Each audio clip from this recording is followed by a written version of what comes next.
Chapter 19. A Pleasant Day with an Unpleasant Termination. The birds, who, happily for their own peace of mind and personal comfort, were in blissful ignorance of the preparations which had been making to astonish them on the 1st of September, hailed it no doubt as one of the pleasantest mornings they had seen that season. Many a young partridge, who strutted complacently around among the stubble with all the finicking coxcombry of youth, and many an older one who watched his levity out of his little round eye with the contemptuous air of a bird of wisdom and experience, alike unconscious of their approaching doom, basked in the fresh morning air with lively and blithesome feelings, and a few hours afterwards were laid low upon the earth. But we grow affecting. Let us proceed. In plain, commonplace, matter-of-fact, then, it was a fine morning. So fine that you would scarcely have believed that the few months of an English summer had yet flown by. Hedges, fields, and trees, hill and moorland, presented to the eye their ever-varying shades of deep, rich green. Scarce a leaf had fallen, scarce a sprinkle of yellow mingled with the hues of summer, warned you that autumn had begun. The sky was cloudless, the sun shone out bright and warm, the songs of birds, the hum of myriads of summer insects filled the air, and the cottage gardens, crowded with flowers of every rich and beautiful tint, sparkled in the heavy dew, like beds of glittering jewels. Everything bore the stamp of summer, and none of its beautiful color had yet faded from the dye. Such was the morning when an open carriage in which were 3 Pickwickians, Mr. Snodgrass having preferred to remain at home, Mr. Wardle and Mr. Trundle, with Sam Weller on the box beside the driver, pulled up by a gate on the roadside, and before which stood a tall, raw-boned gamekeeper and a half-booted, leather-legginged boy, each bearing a bag of capacious dimensions and accompanied by a brace of pointers. "I say," whispered Mr. Winkle to Wardle as the man let down the steps, "they don't suppose we're going to kill game enough to fill those bags, do they?"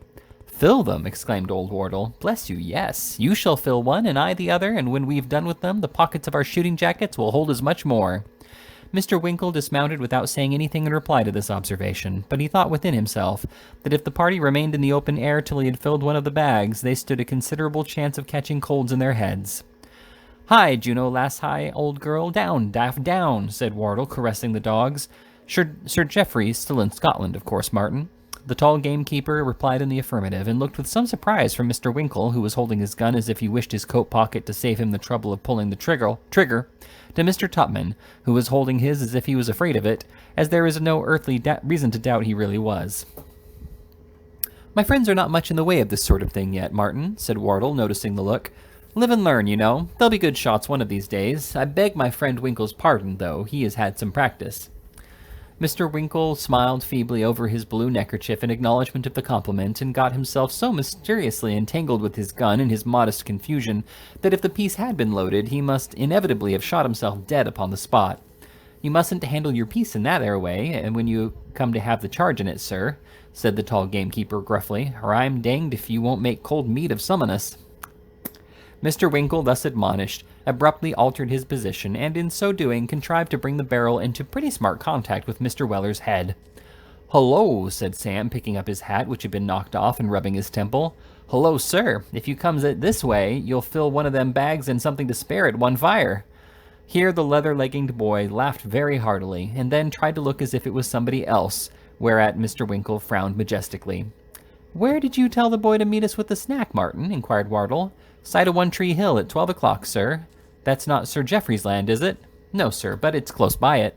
It's Captain Boldwig's land, but there'll be nobody to interrupt us, and there's a fine bit of turf there." "Very well," said old Wardle. "Now the sooner we're off the better. Will you join us at 12 then, Pickwick?" Mr. Pickwick was particularly desirous to view the sport, the more especially as he was rather anxious in respect of Mr. Winkle's life and limbs. On so inviting a morning, too, it was very tantalizing to turn back and leave his friends to enjoy themselves. It was, therefore, with a very rueful air that he replied, "Why, I suppose I must." "Ain't the gentleman a shot, sir?" inquired the long gamekeeper. "No," replied Wardle, "and he's lame besides." "I should very much like to go," said Mr. Pickwick, "very much." There was a short pause of commiseration. "There's a barrow on the other side of the hedge," said the boy. "If the gentleman's servant would wheel along the paths, he could keep nigh us, and we could lift it over the stiles and that." "The very thing," said Mr. Weller, who was a party interested, inasmuch as he ardently longed to see the sport. "The very thing. Well said, small cheek. I'll have it out in a minute." But here a difficulty arose. The long gamekeeper resolutely protested against the introduction into a shooting party of a gentleman in a barrow, as a gross violation of all established rules and precedents. It was a great objection, but not an insurmountable one, the gamekeeper having been coaxed and feed, and having moreover eased his mind by punching the head of the inventive youth who had first suggested the use of the machine. Mr. Pickwick was placed in it, and off the party set, Wardle and the long gamekeeper leading the way, and Mr. Pickwick in the barrow, propelled by Sam, bringing up the rear. "Stop, Sam," said Mr. Pickwick when they had got half across the first field.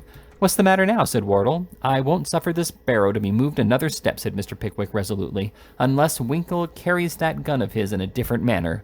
"How am I to carry it?" said the wretched Winkle. "Carry it with the muzzle to the ground," replied Mr. Pickwick. "It's so unsportsmanlike," reasoned Winkle. "I don't care whether it's unsportsmanlike or not," replied Mr. Pickwick. "I am not going to be shot in a wheelbarrow for the sake of appearances to please anybody." "I know the gentleman'll put that 'ere charge into somebody afore he's done," growled the long man. Well, I don't mind," said poor Winkle, turning his gun stock uppermost. "There.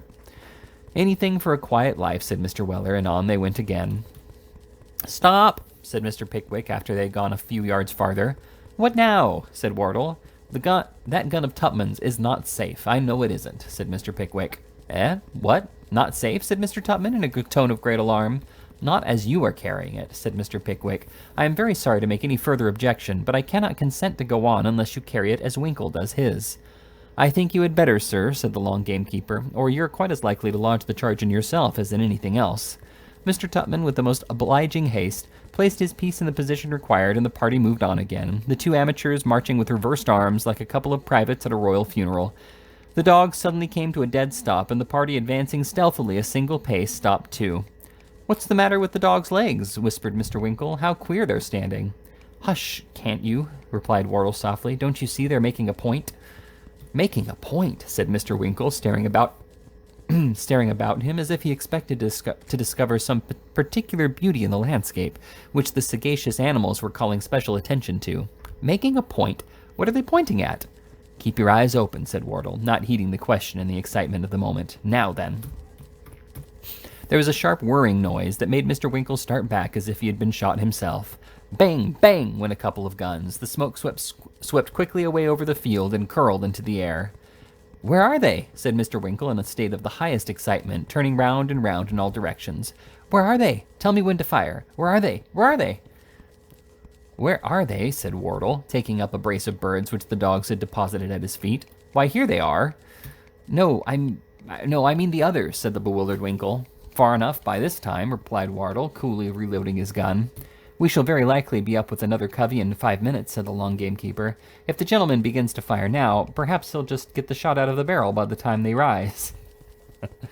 "Ha, ha, ha," roared Mr. Weller. roared Mr. Weller. Sam, said Mr. Pickwick, compassionating his follower's confusion and embarrassment. "Sir, don't laugh. Certainly not, sir." So, by way of indemnification, Mr. Weller contorted his features from behind the wheelbarrow for the exclusive amusement of the boy with the leggings, who thereupon burst into a boisterous laugh and was summarily cuffed by the long gamekeeper, who wanted a pretext for turning round to hide his own merriment. "Bravo, old fellow," said Wardle to Mr. Tupman. "You fired that time, at all events." "Oh, yes," replied Mr. Tupman with conscious pride. "I let it off." "Well done. You'll hit something next time if you look sharp. Very easy, ain't it?" "Yes, it's very easy," said Mr. Tupman. "How it hurts one's shoulder, though. It nearly knocked me backwards. I had no idea these small firearms kicked so." "Ah," said the old gentleman, smiling, "you'll get used to it in time. Now then, all ready? All right with the barrow there?" "All right, sir," replied Mr. Weller. "Come along, then." "Hold hard, sir," said Sam, raising the barrow. "Aye, aye," replied Mr. Pickwick, and on they went, as briskly as need be. "Keep that barrow back now," cried Wardle, when it had been hoisted over a stile into another field, and Mr. Pickwick had been deposited in it once more. "All right, sir," replied Mr. Weller, pausing. "Now, Winkle," said the old gentleman, "follow me softly, and don't be too late this time." "Never fear," said Mr. Winkle. "Are they pointing?" No, not now. Quietly now, quietly."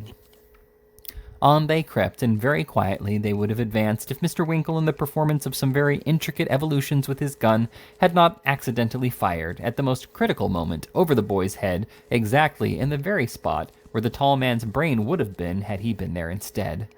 "Why, what on earth did you do that for?" said old Wardle, as the birds flew unharmed away. "I never saw such a gun in my life," replied poor Mr. Winkle, looking at the log as if that would do any good. "It goes off of its own accord. It will do it." "Will do it?" echoed Wardle, with something of irritation in his manner. "I wish it would kill something of its own accord. I wish it would kill something of its own accord." "It'll do that afore long, sir," observed the tall man in a low, prophetic voice. "What do you mean by that observation, sir?" inquired Mr. Winkle angrily. "Never mind, sir, never mind," replied the long gamekeeper. "I've no family myself, sir, and this here boy's mother will get something handsome from Sir Geoffrey if he's killed on his land. Load again, sir, load again." "Take away his gun," cried Mr. Pickwick from the barrow, horror-stricken at the long man's dark insinuations. "Take away his gun, do you hear, somebody?" Nobody, however, volunteered to obey the command, and Mr. Winkle, after darting a rebellious glance at Mr. Pickwick, reloaded his gun and proceeded onwards with the rest. We are bound, on the authority of Mr. Pickwick, to state that Mr. Tupman's mode of proceeding evinced far more of prudence and deliberation than that adopted by Mr. Winkle. Still, this by no means detracts from the great authority of the latter gentleman on all matters connected with the field, because, as Mr. Pickwick beautifully observes, it has somehow or other happened from time immemorial that many of the best and ablest philosophers who have been perfect lights of science in matters of theory have been wholly unable to reduce them to practice. Mr. Tupman's process, like many of our most sublime discoveries, was extremely simple. With the quickness and penetration of a man of genius, he had at once observed that the two great points to be attained were, first, to discharge his piece without injury to himself, and secondly, to do so without danger to the bystanders. Obviously, the best thing to do after surmounting the difficulty of firing at all was to shut his eyes firmly and fire into the air. On one occasion, after performing this feat, Mr. Tupman, on opening his eyes, beheld a plump partridge in the act of falling wounded to the ground. He was on the point of congratulating Mr. Wardle on his invariable success, when that gentleman advanced towards him and grasped him warmly by the hand. "Tupman," said the old gentleman, "you singled out that particular bird?" "No," said Mr. Tupman, "no." "You did," said Wardle. "I saw you do it. I observed you pick him out. I noticed you as you raised your piece to take aim, and I will say this, that the best shot in existence could not have done it more beautifully. You are an older hand at this than I thought you, Tupman. You have been out before." It was in vain for Mr. Tupman to protest, with a smile of self-denial that he never had. The very smile was taken as evidence to the contrary, and from that time forth his reputation was established. It is not the only reputation that has been acquired as easily, nor are such fortunate circumstances confined to partridge shooting. Meanwhile, Mr. Winkle flashed and blazed and smoked away without producing any material results worthy of being noted down, sometimes expending his charge in midair, and at others sending it skimming along so near the surface of the ground as to place the lives of the two dogs on a rather uncertain and precarious tenure. As a display of fancy shooting, it was extremely varied and curious. As an exhibition of firing with any precise object, it was, upon the whole, perhaps a failure. It is an established axiom that every bullet has its billet. If it apply in an equal degree to shot, those of Mr. Winkle were unfortunate foundlings, deprived of their natural rights, cast loose upon the world, and billeted nowhere. "Well," said Wardle, walking up to the side of the barrel and wiping the streams of perspiration from his jolly red face, "smoking day, isn't it?" "It is indeed," replied Mr. Pickwick. "The sun is tremendously hot, even to me. I don't know how you must feel it." "Why," said the old gentleman, "pretty hot. It's past 12, though. You see that green hill there?" "Certainly. That's the place where we are to lunch. And, by Jove, there's the boy with the basket, punctual as clockwork." "So he is," said Mr. Pickwick, brightening up. "Good boy, that. I'll give him a shilling presently. Now then, Sam, wheel away." "Hold on, sir," said Mr. Weller, invigorated with the prospect of refreshments. "Out of the way, young leathers. If you wally my precious life don't upset me, as the gentleman said to the driver when they were carrying him to Tyburn." And quickening his pace to a sharp run, Mr. Weller wheeled his master nimbly to the green hill, shot him dexterously out of the very side of the basket, and proceeded to unpack it with the utmost dispatch. "Veal pie," said Mr. Weller, soliloquizing as he arranged the eatables on the grass. "Very good thing is a veal pie when you know the lady has made it and is quite sure it ain't kittens. And after all, though, where's the odds when they're so like a veal that the very piemen themselves don't know the difference?" "Don't they, Sam?" said Mr. Pickwick. "Not they, sir," replied Mr. Weller, touching his hat. "I lodged in the same house with a pieman once, sir, and a very nice man he was, regular clever chap, too, make pies out of anything he could. 'What a number of cats you keep, Mr. Brooks,' says I, when I'd got intimate with him.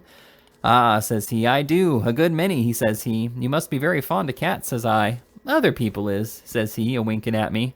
"They ain't in season till the winter, though," says he. "Not in season," says I. "No," says he, "fruits is in, cats is out."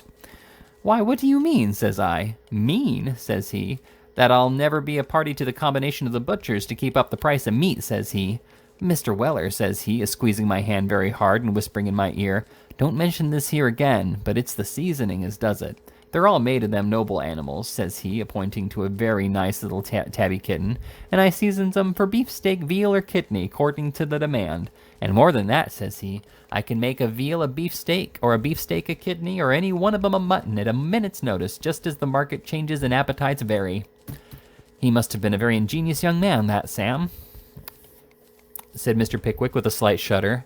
"Just was, sir," replied Mr. Weller, continuing his occupation of emptying the basket, "and the pies was beautiful. Tongue, well, that's a very good thing when it ain't a woman's. Bread, knuckle of ham, regular picture. Cold beef in slices, very good. What's in them stone jars, young Touch-and-Go?"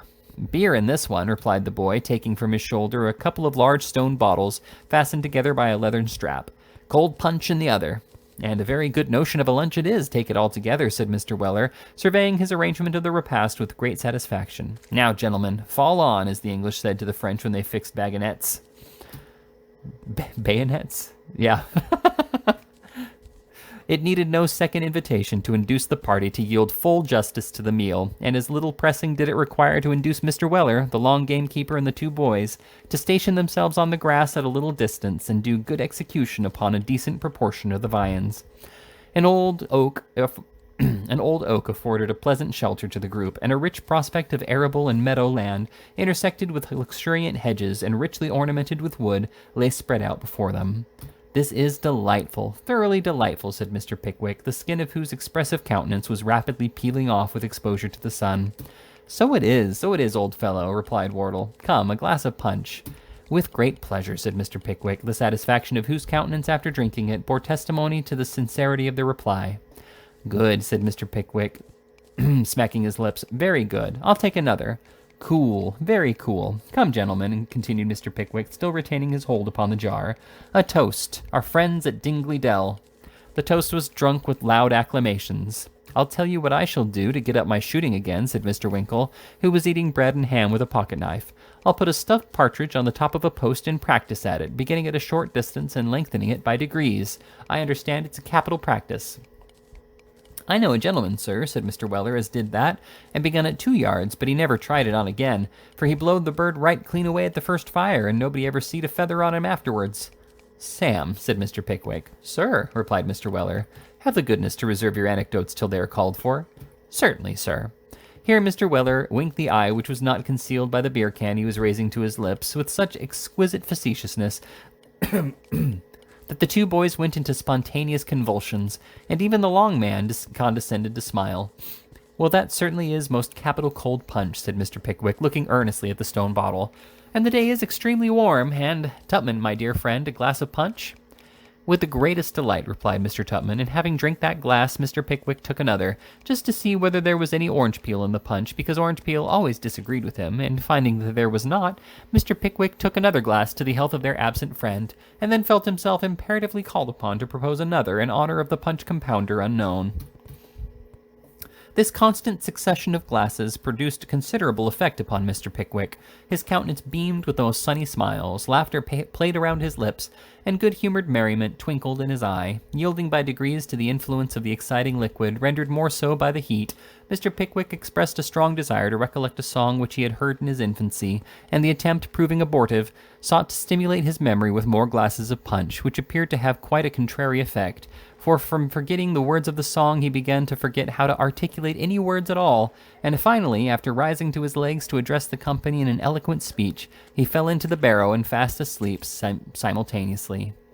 The basket having been repacked, and it being found perfectly impossible to awaken Mr. Pickwick from his torpor, some discussion took place whether it would be better for Mr. Weller to wheel his master back again, or to leave him where he was, until they should all be ready to return. The latter course was at length decided on, and as the further expedition was not to exceed an hour's duration, and as Mr. Weller begged very hard to be one of the party, it was determined to leave Mr. Pickwick asleep in the barrow, and to call for him on their return.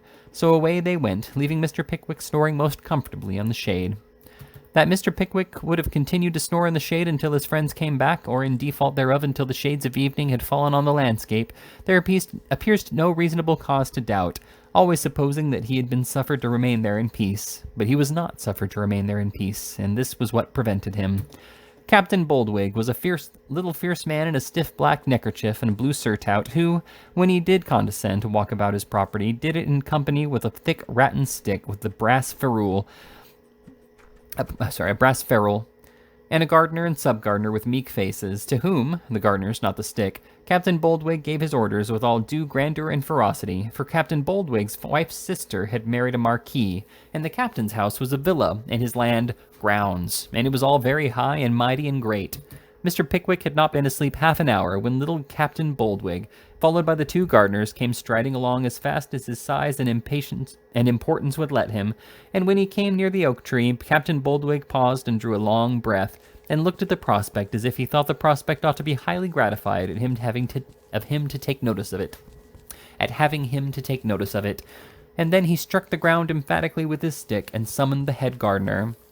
"Hunt," said Captain Boldwig. "Yes, sir," said the gardener. "Roll this place tomorrow morning, do you hear, Hunt?" "Yes, sir, and take care that you keep this place in good order, do you hear, Hunt?" "Yes, sir. And remind me to have a board done about trespassers and spring guns and all that sort of thing to keep the common people out. Do you hear, Hunt? Do you hear?" "I'll not forget it, sir." "I beg your pardon, sir," said the other man, advancing with his hand to his hat. "Well, Wilkins, what's the matter with you?" said Captain Boldwig. "I beg your pardon, sir, but I think there have been trespassers here today." "Ha!" said the captain, scowling around him. "Yes, sir, they have been dining here, I think, sir." "Why, dang their audacity, so they have," said Captain Boldwig, as the crumbs and fragments that were strewn upon the grass met his eye. "They have actually been devouring their food here. I wish I had the vagabonds here," said the captain, clenching the thick stick.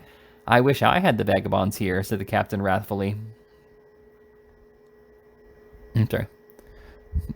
"Beg your pardon, sir," said Wilkins, but what, eh?" roared the captain, and following the timid glance of Wilkins, his eyes encountered the wheelbarrow and Mr. Pickwick. "Who are you, you rascal?" said the captain, administering several pokes to Mr. Pickwick's body with the thick stick. "What's your name?" "Cold Punch," murmured Mr. Pickwick as he sank to sleep again. "What?" demanded Captain Boldwig. No reply. "What did he say his name was?" asked the captain. "Punch, I think, sir," replied Wilkins. "That's his impudence. That's his confounded impudence," said Captain Boldwig. "He's only feigning to be asleep now," said the captain in a high passion. "He's drunk. He's a drunken plebeian. Wheel him away, Wilkins. Wheel him away directly." "Where shall I wheel him to, sir?" inquired Wilkins with great timidity. "Wheel him to the devil," replied Captain Boldwig. "Very well, sir," said Wilkins. "Stay," said the captain. Wilkins stopped accordingly. "Wheel him," said the captain. "Wheel him to the pound, and let us see whether he calls himself Punch when he comes to himself. He shall not bully me. He shall not bully me. Wheel him away." Away Mr. Pickwick was wheeled in compliance with this imperious mandate, and the great Captain Boldwig, swelling with indignation, proceeded on his walk. Inexpressible was the astonishment of the little party when they returned to find that Mr. Pickwick had disappeared and taken the wheelbarrow with him. It was the most mysterious and unaccountable thing that was ever heard of. For a lame man to have got up upon his legs without any previous notice and walked off would have been most extraordinary, but when it came to his wheeling a heavy barrow before him by way of amusement, it grew positively miraculous. They searched every nook and corner round, together and separately. They shouted, whistled, laughed, called, and all with the same result. Mr. Pickwick was not to be found. After some hours of fruitless search, they arrived at the unwelcome conclusion that they must go home without him. Meanwhile, Mr. Pickwick had been wheeled to the pound and safely deposited therein, fast asleep in the wheelbarrow, to the immeasurable delight and satisfaction not only of all the boys in the village, but 3/4 of the whole population, who had gathered round in expectation of his waking. If their most intense gratification had been awakened by seeing him wheeled in, how many hundredfold was their joy increased when, after a few indistinct cries of "Sam!" he sat up in the barrow and gazed with indescribable astonishment on the faces before him. A general shout was of course the signal of his having woke up, and his involuntary inquiry of "What's the matter?" occasioned another, louder than the first if possible. "Here's a game!" roared the populace. "Where am I?" exclaimed Mr. Pickwick. "In the pound," replied the mob. "How came I here? What was I doing? Where was I brought from?" "Boldwig, Captain Boldwig," was the only reply. "Let me out," cried Mr. Pickwick. "Where's my servant? Where are my friends?" "You ain't got no friends. Hurrah!" Then there came a turnip, then a potato, then an egg, with a few other little tokens of the playful disposition of the many-headed. How long this scene might have lasted, or how much Mr. Pickwick might have suffered, no one can tell, had not a carriage which was driving swiftly by suddenly pulled up, from whence there descended old Wardle and Sam Weller, the former of whom, in far less time than it takes to write it, if not to read it, had made his way to Mr. Pickwick's side, and placed him in the vehicle, just as the latter had concluded the third and last round of a single combat with the town beadle. "Run to the justice's," cried a dozen voices. "I'll run away," said Mr. Weller, jumping up on the box. "Give my compliments, Mr. Weller's compliments, to the justice, and tell him I've spilled his beetle, and that, if he'll swear in a new one, I'll come back again tomorrow and spill him. Drive on, old feller. I'll give directions for the commencement of an action for false imprisonment against this Captain Boldwig directly I get to London," said Mr. Pickwick, as soon as the carriage turned out of the town. "We were trespassing, it seems," said Wardle. "I don't care," said Mr. Pickwick. "I'll bring the action." "No, you won't," said Wardle. "I will by—" But as there was a humorous expression in Mr. Wardle's face, Mr. Pickwick checked himself and said, "Why not?" "Because," said old Wardle, half bursting with laughter, "because they might turn on some of us and say we had taken too much cold punch." Do what he would, a smile would come into Mr. Pickwick's face. The smile extended into a laugh, the laugh into a roar. The roar became general, so to keep up their good humor, they stopped at the first roadside tavern they came to and ordered a glass of brandy and water all around, with a magnum of extra strength for Mr. Samuel Weller.